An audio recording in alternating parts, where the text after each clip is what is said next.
अपने आप कहता बुद्धिमान व्यक्ति कि भाई मैंने पिछले जन्म में घने पाप कर रखे, मैंने पिछले जन्मों में घने दोष कर रखे, अपराध कर रखे, आज मेरे ऊपर आपत्ति पर आपत्ति आ रही है, मेरा राम रूस गया। और जिसके सब सुख हैं, अच्छी व्यवस्था है, बच्चे भी ठीक हैं, पूरी संतान संपत्ति है, तो आम व्यक्ति भी नो क्या करें भाई, ये तो घना पुण्यकर्मी प्राणी है, यानी घने अच्छे कर्म कर रहा है पिछले जन्म। तो पुण्यात्माओं, अब पुण्य से तो सुख है और पाप से दुख है। मान लीजिए आपके पुण्य भी थोड़े हैं और पाप गणे हैं, तो पाप से तो आप पर आपत्ति आ रही है, और फिर आप कहाँ जाते हो? संतों के पास। देखो, भले ही ज्ञान का डंगा कर रखा है ऋषियों ने, फिर भी आत्मा को परमात्मा की चाह अब भी लगी रही, और उसको ये भी पता है कि भगवान एक ऐसी शक्ति है, वो हमारे दुखों का निवारण कर सकती है। और ये भी मालूम है कि परमात्मा साधु संत रूप में ही कहीं ना कहीं मिलता है। जैसे परमेश्वर जी खुद अपनी महिमा आप ही बताते हैं, कबीर देव जी, कि पर्वत पर्वत में फिरा कारण अपने राम, और राम जैसे संत मिले जिन सारे सब काम।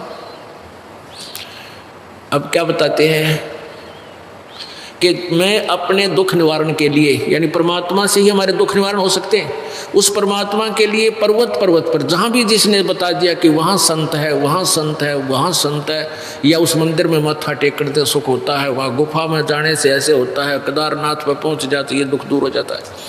तो कहते हैं इन सब स्थानों पर मैं गया लेकिन कोई राहत नहीं मिली।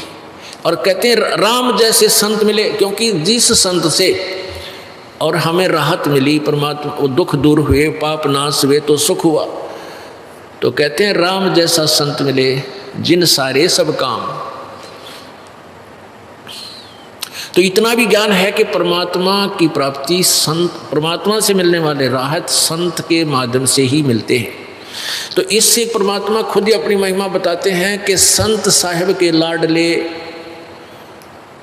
ये जो संत जो होते हैं, भक्त जो संत होते हैं, जो परमात्मा के जो संत होते हैं, यानी जो परमात्मा ही संत रूप में आता है, तो वो उससे हमें सब सुख होते हैं। तो उसको कहते हैं, उसने एक कहूँ या दो, वो जिस संत से हमारे काम ठीक हो गए, उसने भगवान कहूँ या परमात्मा कोई और मानो, यानी और परमात्मा भले ही हो, परंतु हमने जिस संत से सुख मिले हमारे लिए, तो वो भगवान हो गया, और वही परमात्मा के गुणों से युक्त है।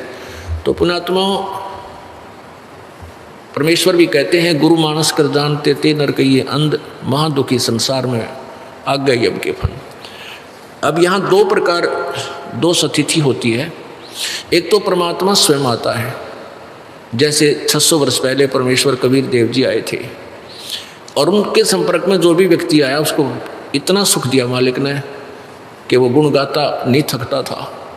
और जिस कारण से 64 लाख सेस हो गए थे उस परम पिता परमेश्वर कबीर देव के, उस दुल्हा कबीर के, काशी में, बनारस में, जबकि ना कोई मीडिया था हिंदुस्तान में, ना कोई प्रचार का माध्यम था, ना कोई और सिस्टम था। उस परमात्मा के इतनी सुख दिए उस मालिक ने उन बच्चों को कि उन्होंने जगह जगह जा कर के दुनिया को बताया, क्यों दुखी हो रहे हो, आ जाओ हमारे गुरुदेव के पास, ले लो उपदेश। तो ऐसे जो भी सच्चे नियत दुखी आत्मा, क्योंकि पहले अच्छी आत्मा बहुत थी, परमात्मा से डरने वाले थे। अब तो हम कति बिगड़ दिए कि मैं सिनेमा में सांग देख कर, कि मैं बकवादियाँ की कथा सुन कर, इनकी नकली संतों की थ्योरी सुन कर, और क्यों कुछ अब इस समय में शिक्षा होगी, शिक्षा से कुछ नौकरी अच्छी होगी, कोई बिजनेस ठीक हो गया, ट्यूबल टैबल की व्यवस्था लग गई, खूब धन होने लग गया, भगवान से सैकड़ों कोस दूर हो गया। माया भगवान से 100 कोस दूर कर देती है। इसलिए परमात्मा कहते हैं, राम रट दारिद्र बला टूटी घर की छान, और सुंदर महल किस काम के जहाँ भक्ति नहीं भगवान। तो जो भी दुखी आता था, छल कपट नहीं होता था।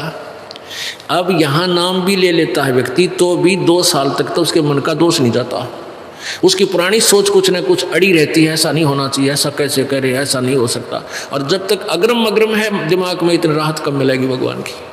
जिस दिन आप सच्चे समर्पण कर दोगे कि जो संत जी शब्द बोल रहे हैं वो फाइनल है और सत्य है, और आपके मन में कति दोष नहीं आता है, तो इतने लाभ शुरू हो जाएंगे आप सोच नहीं सकते। क्योंकि हम इतने भर दिए, काल ने हमें भक्ति से और भगवान से सैकड़ों कोष दूर कर दिया, इतना अंदर हमारे अंदर जो गंध भरवा दिया कुछ सांसनी में देखकर कुछ वैसी बकवादें भर के, तो वो चाहता था कि ये भगवान की भक्ति के योग्य ना रहे। लेकिन परमात्मा में वो परम शक्ति है कि ये मांझ धोकर हमने अपने योग्य भी करेगा और मोक्ष भी देगा, क्योंकि हम कबीर जी के बालक हैं। हम सभी जितने भी मजहब धर्म हैं, सभी बच्चे उसी परमपिता एक परमात्मा की संतान है। इस काल ने हमें भ्रमित करके डिवाइड कर दिया।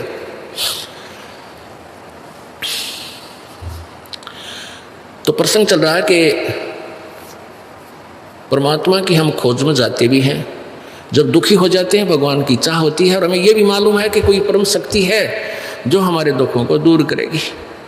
अब जिस भी संत के पास जाते हो, वो पहले जाते ही अपनी क्रिया बताओगा, ऐसे करना, 5 रुपये रख दे, 11 रुपये रख दे, या चीटियाँ न आटा डाल दे, या ऊपर पक्षियों को कुछ दाने डाल दे, यानी कुछ धार्मिक कर्म बताओगे इस तरह के बता देते हैं। या फिर और क्रियाएं बता देते हैं, यो मंत्र जाप कराया कर, या यो मंत्र जाप कर ले, नो कर ले, ठीक हो जाएगा। जब कोई राहत नहीं मिलती तो आखिर में ये कह देते हैं, भाई ये तेरे कर्म का भोग है, भोगना ही पड़ेगा, तेरे भाग्य में लिखा है और इसको परिवर्तित नहीं किया जा सकता। उदाहरण देते थे, जैसे हम भी उनके खूब ज्ञान सुना था इन नकलियों का। और क्या उदाहरण देते थे कि जैसे भगवान विष्णु जी को श्राप लगा था नारद जी का, कि जिस प्रकार आज मैं शादी ब्याह करवाना चाहूँ था और तूने मुझे बंदर का मुंह लगा दिया, मेरा विवाह नहीं हो पाया, एक जीवन में तू भी अपनी पत्नी के योग में सारा जीवन बितावेगा।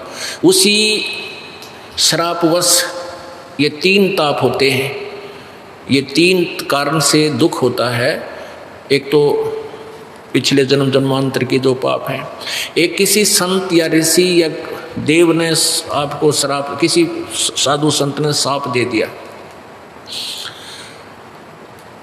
या कोई वैसे को जंतर मंत्र कर देता है कोई व्यक्ति किसी के ऊपर, तो ये 3 ताप में आते हैं। तो ये 3 ताप का रोग भी कबीर परमात्मा के बिना आपका नहीं कट सकता। जैसे श्री विष्णु जी को फिर श्राप लगा नारद जी का, श्री रामचंद्र रूप में राजा दशरथ के घर उनका जन्म हुआ, ब्याह हुआ, विवाह होते वनवास हुआ, वनवास में फिर सीता जी का अपहरण हुआ, फिर रावण के साथ युद्ध हुआ, फिर सीता जी को वापस घर ले आए। कुछ ही दिनों में फिर एक धोबी के टोंट का संत है व्यंग से श्री रामचंद्र जी ने अपनी पत्नी सीता को घर से निकाल दिया, जबकि वो गर्भवती थी, बच्चा पेट में था उसके, लव, और वो घर त्याग गई। अंतिम श्वास तक वो अपनी पत्नी से नहीं मिल सका। उसके बाद जब रावण से युद्ध करने के समय श्री रामचंद्र जी ने सुग्रीव के भाई बाली का वध किया था, एक वृक्ष की ओट लेकर, धोखा देकर। उसके किए हुए पाप का प्रतिफल भी उसने द्वापर युग में श्री कृष्ण रूप में श्री विष्णु जी आए, और जो बाली था उसकी आत्मा एक शिकारी बना और श्री कृष्ण जी के तलवे में तीर मारा, विषाक्त तीर मारने से श्री कृष्ण जी का वध हुआ, मृत्यु हुई। तो ये नकली संत ऋषि गुरु ये कहा करते थे, भाई कर्म का भाग्य का फल तय भोगना ही पड़ा करे, ये भोगने से ही समाप्त होगा, इसका कोई विकल्प नहीं।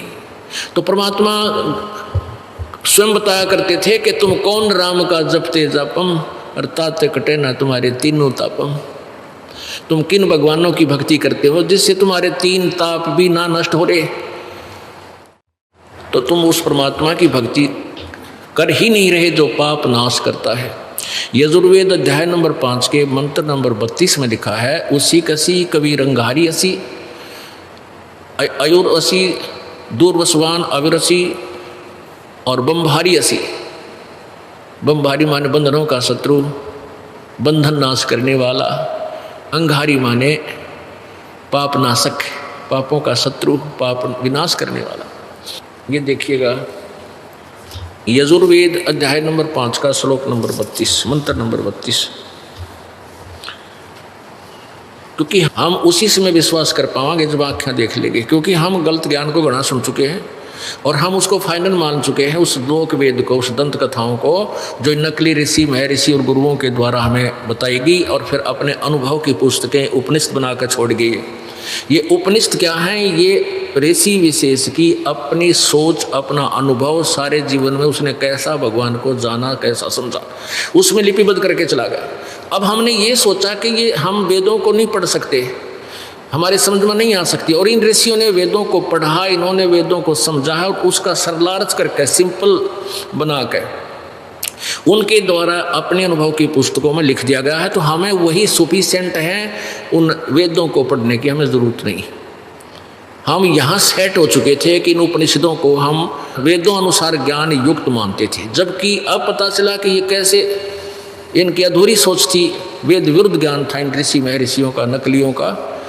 अब हम शिक्षित, इसलिए परमात्मा ने शिक्षा दी है मानव को कि ये वेदों को समझ कर और मुझे पहचान ले, बस इतनी सी बात है। ये देखो, ये यजुर्वेद,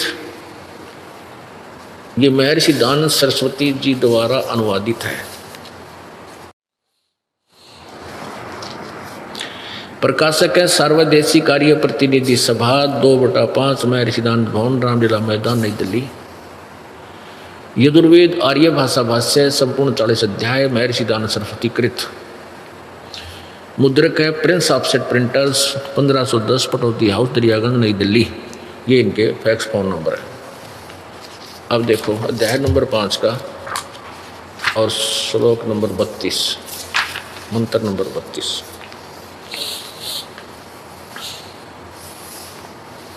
पंचमो अध्याय और यहाँ देख 32वां मंत्र है। ये इसमें लिखा उसी गसी, ये संस्कृत है, मूल संस्कृत। कबीर अंगारी असी, कबीर, हम इसको कबीर बोलते हैं अपनी भाषा में, कबीर, हम कबीर कहने लगे, ये कबीर है। कबीर अंगारी असी बम्भारी, अवेसुरसी, ये बम्भारी, बम्बारी। और यहाँ देखो हवे सूदनम रत धामा असी सवर ज्योति। अब इन 2-3 शब्दों को हम इन्हीं के अनुवाद में देखेंगे कितने यथार्थ है। अनुवाद है महर्षि दयानंद जी द्वारा किया हुआ। हे जगदीश्वर, जिस कारण आप उसी को माने कांतिमान, असी माने हैं। चलो यहाँ देखो, ये लिखा कबीर अंगारी असी, इन्होंने इस कार्य से लिख दिया, अंगारी तो यहाँ ले लिया और कवि का 2 अपसर्ग लगा दी, तो यहाँ कांत प्रजय बना दिया, कवि माने कांत प्रजय है। अपने आत्मा देखो, अब ये यजुर्वेद है। इस यजुर्वेद के बारे में यदि कहीं पर भी कोई जिक्र चल रहा है, ये देखिएगा, ये है 36वां अध्याय है यजुर्वेद का। इसमें यहां लिखा है रचम वाचम परपधे मनो यजु परपधे। अब ये यजु लिखा, यजुहु। अब इसको हम यजुर्वेद बोल दें तो कोई दिक्कत नहीं, यजुर्वेद, जैसे इन्हीं के शब्दों में स्वामी जी ने यहाँ इसका अनुवाद किया है। ये देखो, रचम ऋग्वेद रूप, वाचम वाणी को, परपधे प्राप्त हूँ मन, मनन करने वाले अंतःकरण के तुल, यजुहु, यजु को इन्होंने यजुर्वेद लिख दिया। बिल्कुल सही, ये अनुवाद सही है।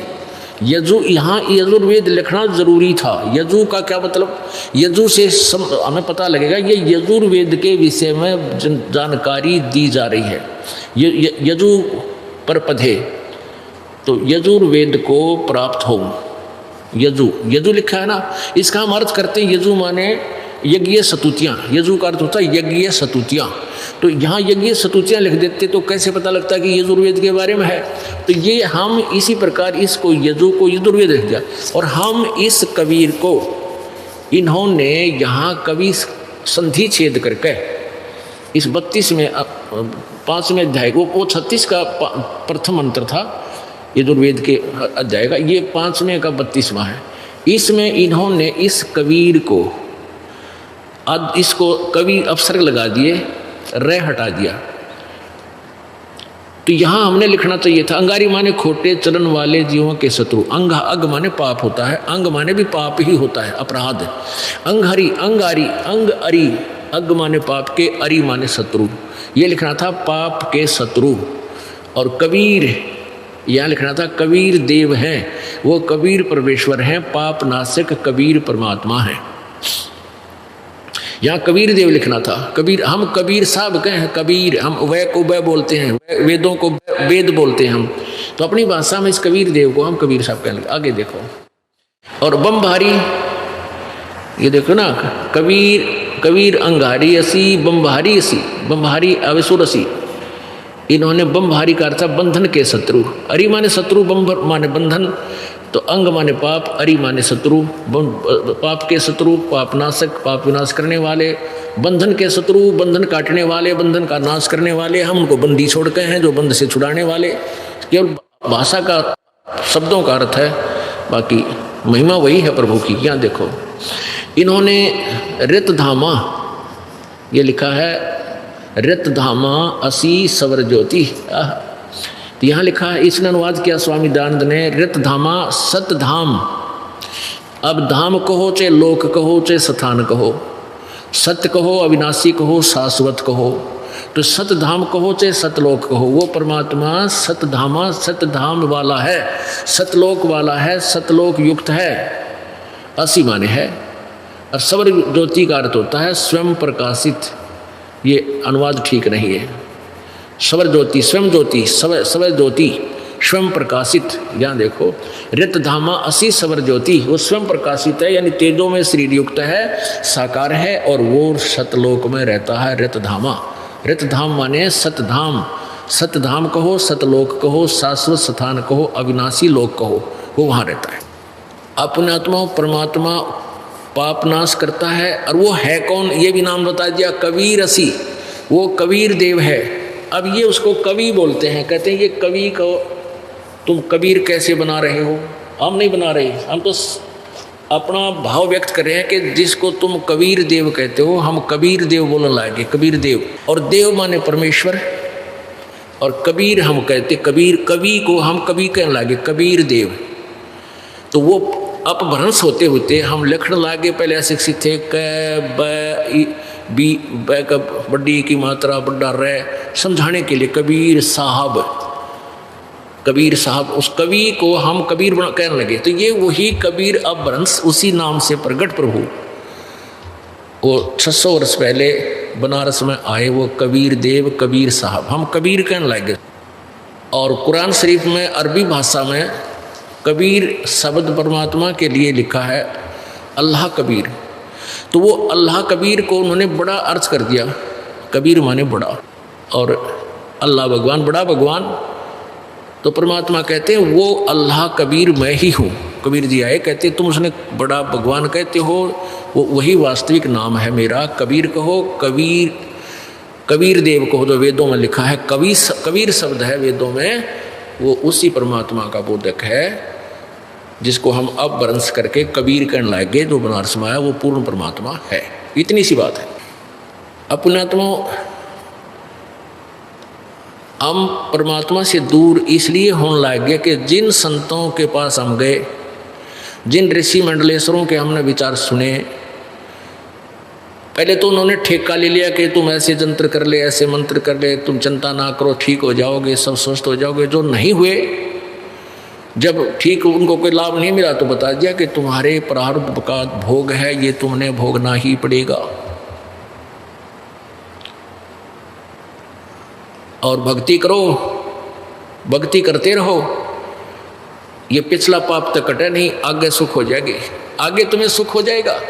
अरे भले आदमी हो, पैर में कांटा लग गया हो, किसी के पैर में कांटा लगा हो, कांटा लगे पैर में, जूता नहीं पहन सकता आदमी। कोई किसी के पास जावे, वो देख दाख के ये बता दे, वो कहे कि मेरे पैर में बहुत पीड़ा हो रही है, तो उसने देखा, पैर को दो बांध साफ करके देखा, बताया कि तेरे पैर में कांटा लगा है, जिस कारण से तुझे पीड़ा है। ये तो उसने बता दिया बुद्धिमान ने, और उसके पास कोई साधन हो नहीं, वो ये कहे कि कांटा तो निकल नहीं सकता, अब जूता पहन ले, आगे कांटा नहीं लगेगा। और जूते की दुकान खोल रहा हो, तो पुण्यात्माओं कांटा लगे पैर में, कांटा लगे पैर में, जूता पहना नहीं जा सकता। पहले तो कांटा निकले, कांटा निकले और फिर वो उसको सलाह दी जाए कि आगे जूता मत निकालना, नहीं तो इतना दुखी फिर हो जाएगा, तो फिर वो कभी उस जूते को लापरवाही से निकाल कर नहीं फेंकेगा, वो पहन कर चलेगा।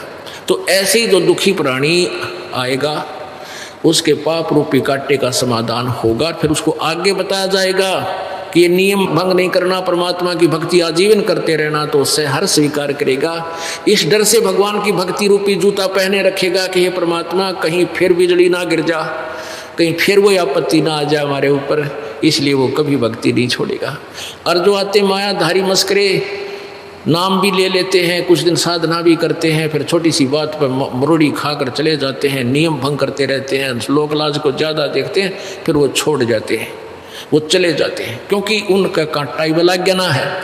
और फिर कांटा लगेगा, कट्ठे 3-4 बैठ जाएंगे पैर में, फिर रोएगा मुँह टांग पकड़ के, और फिर उसके पास समाधान तो यही है कि औजार सारे हमारे पास ही हैं, और तो किसी के पास कांटा काटने के कोई ना किसी के पास। तो सभी ने अपनी सोच की थ्योरी बना दी कि पाप नहीं कट सकते, क्योंकि उनके पास वो कांटा निकालने के औजार नहीं थे। और जूते की दुकान थी, वो जूते नकली देने लगे कि पहन जाओ। पैर कौन पहना था, ले भी जाएगा था तो राम पटक दे ठा के, क्यों पैरा जा ही नहीं सकता उसे। तो पुण्यात्माओं, ये कैसे बात बिगड़ी कि जिन साधनाओं को ये संत ऋषि लोग किया करते थे उनसे कोई लाभ होने वाला नहीं था। उनसे जैसे वेदों अनुसार साधना की, वेदों अनुसार साधना का प्रथम मंत्र ओम है, फर्स्ट एंड फाइनल। ओम नाम के जाप से और वेदों के पठन पाठन से हमें केवल महास्वर्ग कहो, ब्रह्मलोक कहो, यानी ब्रह्मलोक में हम जा सकते हैं, ब्रह्मलोक की प्राप्ति हो सकती है। और इसमें क्या होता है कि दोनों पुण्य और पाप दोनों लिखे जाते हैं, दोनों का अलग अलग अकाउंट रहता है। पुण्यों का अलग डिपॉजिट है और पाप का न्यारा, तो दोनों ही भोगने पड़ते हैं, भोगने से ही समाप्त होते हैं। यहाँ का ऐसा विधान है, इस जब तक हम ब्रह्म तक की साधना करते हैं तो इसका विधान ऐसा ही है कि पुण्य भी भोगने पड़ते हैं और पाप भी भोग कर ही नष्ट होंगे। तो इनको पूर्ण परमात्मा का मार्ग था नहीं इनके पास, इन ऋषि महर्षि नकलियों के पास। इन्होंने ये फाइनल बना दी कि परमात्मा पाप नहीं काट सकता, कर्म तो भोगने से ही समाप्त होता है। अब इन अज्ञानियों को हमने परम संत महाविद्वान वेदों के ज्ञाता मान लिए। क्या इनकी आंखें नहीं थी जब इन 40 में यजुर्वेद अध्याय नंबर 40 के श्लोक नंबर 10 में लिखा है कि परमात्मा को कोई तो जन्म लेने वाला कहता है, कोई जन्म ना लेने वाला कहता है। लेकिन इसका यथार्थ ज्ञान तो तत्वदर्शी संत ही बताएंगे, उनसे जाकर सुनो। इससे सिद्ध हुआ कि ना तो वेद ज्ञान कंप्लीट है, यदि कंप्लीट होता तो ये मंत्र इसमें नहीं होना चाहिए था। और यजुर्वेद अध्याय नंबर 40 के श्लोक नंबर मंत्र नंबर 15 में लिखा है कि ओम कर्तु समर कलवे समर और कर्तुम समर, ये तो है वेद ज्ञान दाता ब्रह्म का मंत्र कि ओम नाम का जाप काम करते करते सिमरण कर, विशेष कसक के साथ सिमरण कर, मनुष्य जीवन का प्रथम कर्तव्य जानकर इसका सिमरण कर। फिर यजुर्वेद अध्याय के मंत्र नंबर 40 के मंत्र नंबर 17 में लिखा है कि वो परमात्मा जो पूर्ण ब्रह्म है वो तो परोक्ष है और मैं ब्रह्म हूँ, मेरा ओम नाम है। तो उस परमात्मा की भक्ति से पूर्ण मोक्ष होगा और उसके बारे में जानकारी कोई तत्वदर्शी संत देगा। तो इससे सिद्ध हुआ कि ओम नाम का जो जाप मंत्र बताया गया है यजुर्वेद में वो फाइनल नहीं है, वो कंप्लीट साधना का नहीं है, वो कंप्लीट मंत्र नहीं है। गीता जी अध्याय नंबर 4 के श्लोक नंबर 32 में कहा है कि जो अभी पहले मैंने 25 से लेकर 30 तक जो साधना का वर्णन किया है, श्लोक 25 से 30 श्लोक में, ये साधनाएं सभी व्यक्ति अब अपनी साधना को पापनाशक जानते हैं, पापनाशक जानकर करते हैं, लेकिन वो विस्तार से साधना के बीच जानकारी यजुर्वेद अध्याय नंबर 4 के गीता जी अध्याय नंबर 4 के श्लोक नंबर 32 में कहा कि उस सच्चिदानंद घन की वाणी में, यहाँ अनुवादकर्ताओं ने अनुवाद गलत किया है, पुण्यात्माओं ध्यान से देखना। ब्रह्मणे का अर्थ इन्होंने वेद लिख दिया, मुख्य का अर्थ वाणी, ब्रह्मणे का अर्थ इसी गीता जी अध्याय नंबर 17 के श्लोक नंबर 23 में ये स्वयं अनुवाद कर रहे हैं ब्रह्मणे माने सच्चिदानंद घन ब्रह्म। तो हम इस चौथे अध्याय के 32वें श्लोक में यहाँ ब्रह्मणे के स्थान जो उन्होंने वेद लिखा है, वेद के स्थान पर हम यहाँ पर सच्चिदानंद घन लिख दें और वाणी अर्थ ठीक है। तो सच्चिदानंद घन ब्रह्म की वाणी में विस्तार से कहे गए हैं। तो चौथे अध्याय के 34वें श्लोक में कहा कि उस